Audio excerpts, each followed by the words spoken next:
Saudara, di tengah kelaparan yang melanda, warga Palestina di jalur Gaza menghadapi risiko demi mendapatkan bantuan pangan. Meski ada pengiriman bantuan, namun banyak keluarga yang belum menerima. Sementara kelangkaan makanan serta serangan di titik distribusi memperburuk penderitaan warga.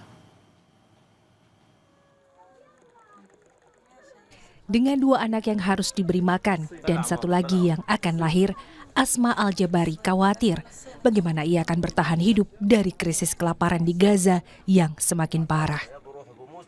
Asma bukan satu-satunya yang khawatir. Mayoritas penduduk Gaza juga sangat khawatir. Krisis kemanusiaan ini tidak akan berakhir, bahkan setelah Israel mengizinkan puluhan truk dan pengiriman bantuan melalui udara. الوضع الغذائي الصعب أنا كحامل مش موجود أكل بتاتا مساعدات حتى المساعدات اللي بتمرق بتصناش ولا إن 4 شهور لا كابونا لا إشي عندي طفلين لحتى الآن يمكن فطور ما بنلاقيش أو بناموا منذ غير عشاء كمان ما وصلناش ولا أي حاجة وأنا ما عنديش في الطيارات اللي بيجوا مساعدات لأهل غزة ما عنديش أولادي يروحوا يجيبوا أولادي واحد مبتور رجله وواحد مشلول وزلمة كبير رجل ابني انقطعت من المساعدات الأمريكية في رفح وهذا ابني الثاني الصوب هن في الحرب ومشلول هيو وأنا ما عنديش حد يعيننا غير الله لكن سمعنا أجل لكن والله ما شفنا ولا حاجة.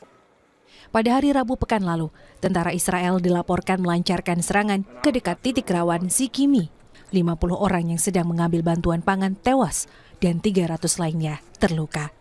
Perkiraan lokal menunjukkan bahwa lebih dari 1.000 warga Palestina yang mencari bantuan makanan di Gaza telah tewas dalam beberapa bulan terakhir sejak berdirinya Yayasan Kemanusiaan Gaza, sebuah inisiatif bantuan Amerika Serikat yang didukung oleh pemerintah Israel.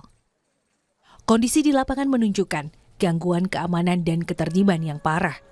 Pasokan bantuan seringkali diserbu oleh mereka yang putus asa dan menyebabkan banyak warga Palestina yang mencari makanan di titik distribusi seperti di Zikimi berisiko menjadi korban serangan. Selain itu, kekacauan dan kekurangan koordinasi membuat distribusi bantuan menjadi tidak teratur dan keamanan menjadi sangat rapuh dengan situasi yang semakin tidak terkendali. Kita bergeser ke Australia. Selama 5 dekade, sebuah pusat inovasi keberlanjutan di Sydney, Australia, menginspirasi orang-orang untuk berkreasi dengan sampah. Oleh para seniman, barang-barang yang sudah tidak lagi terpakai, bahkan sampah makanan, berpotensi didaur ulang dan mendapat nilai tambah. Semua barang di Reverse Garbage seharusnya berakhir di tempat pembuangan akhir. Reverse Garbage adalah organisasi yang beroperasi di bidang daur ulang dan penggunaan kembali limbah yang berpusat di Sydney, Australia. Mereka mengumpulkan limbah seperti sisa kain, kertas, plastik, dan bahan lainnya yang biasanya akan dibuang ke tempat pembuangan sampah. Di Reverse Garbage, sampah diberi hidup kedua. Didirikan pada tahun 1975 oleh sekelompok guru dan aktivis lingkungan, Reverse Garbage lahir dari keprihatinan atas budaya konsumsi sekali pakai yang terus tumbuh. Para pendiri percaya bahwa daur ulang bukan hanya soal memilah sampah, tetapi juga soal melihat kembali nilai dan potensi dari apa yang dianggap tidak berguna. I think we invented the fear of missing out because we do have people that are here so regularly because you just never know what you're going to find. Setiap bulan, sekitar 5 ton sampah dibawa pulang oleh pelanggan. Mulai dari guru yang mencari material untuk proyek sains, seniman yang mengejar estetika unik, hingga anak-anak yang membuat kostum dari barang-barang bekas. Barang-barang yang tersedia pun beragam, gulungan benang, kait logam, engsel tua, sisa karpet, bahkan selang pemadam kebakaran yang sudah pensiun dari tugasnya. Di ruang seluas lebih dari 1.000 meter persegi, pengunjung bisa menjumpai segala hal yang tidak terduga. Bagi banyak orang, Reverse Garbage bukan sekadar tempat belanja alternatif, tapi semacam pelarian dari tekanan budaya konsumtif yang mengutamakan barang baru dan cepat buang. Di sini, nilai sebuah benda diukur dari potensi barunya, bukan dari bungkusnya atau tanggal produksinya. This is actually made from bicycle inner tube. I don't really come here looking for something specific. I find something and just kind of, I don't know, it just sort of speaks to me. Menjelang perayaan ulang tahun ke-50, Reverse Garbage bertahan sebagai pusat inovasi daur ulang juga telah menjelma menjadi gerakan budaya, sebuah pengingat bahwa bahkan dari tumpukan sampah, masa depan yang lebih berkelanjutan bisa dibangun. Masih dari Australia, saudara, melonjaknya harga global akibat krisis pasokan membuat biji kakao Australia kini menjadi primadona di pasar lokal dan internasional. Ditanam secara berkelanjutan di Queensland Utara, kakao Australia memenuhi standar ramah lingkungan sekaligus membuka peluang emas di pasar Eropa yang semakin selektif. Biji kakao dari Australia, wajah baru komoditas yang tengah mencuri perhatian dunia.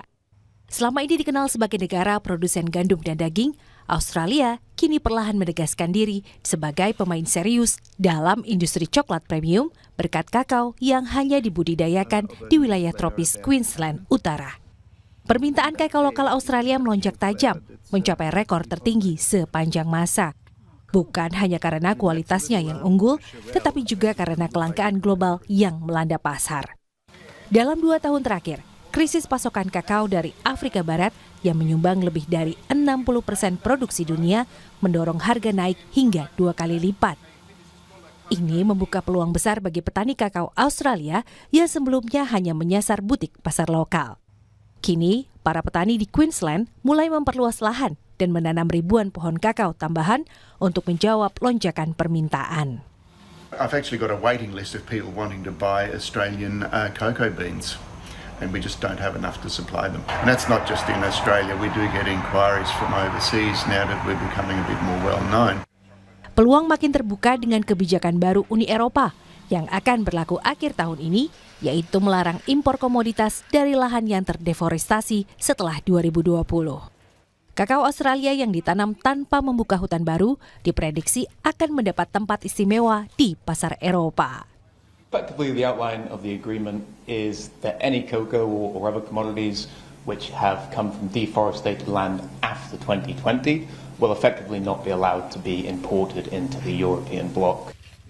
Dengan reputasi ramah lingkungan dan cita rasa khas yang mulai dikenal dunia, coklat asal Australia tidak hanya menjadi sajian manis, tetapi juga simbol transisi menuju industri pangan global yang lebih bertanggung jawab terhadap bumi.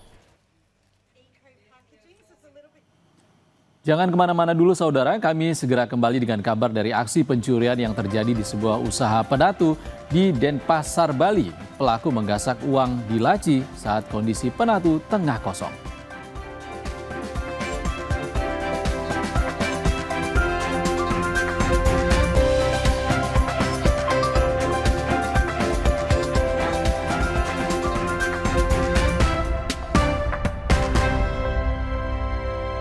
Tidak semua air itu aqua. Yang dipilih dari sumber air di gunung terlindungi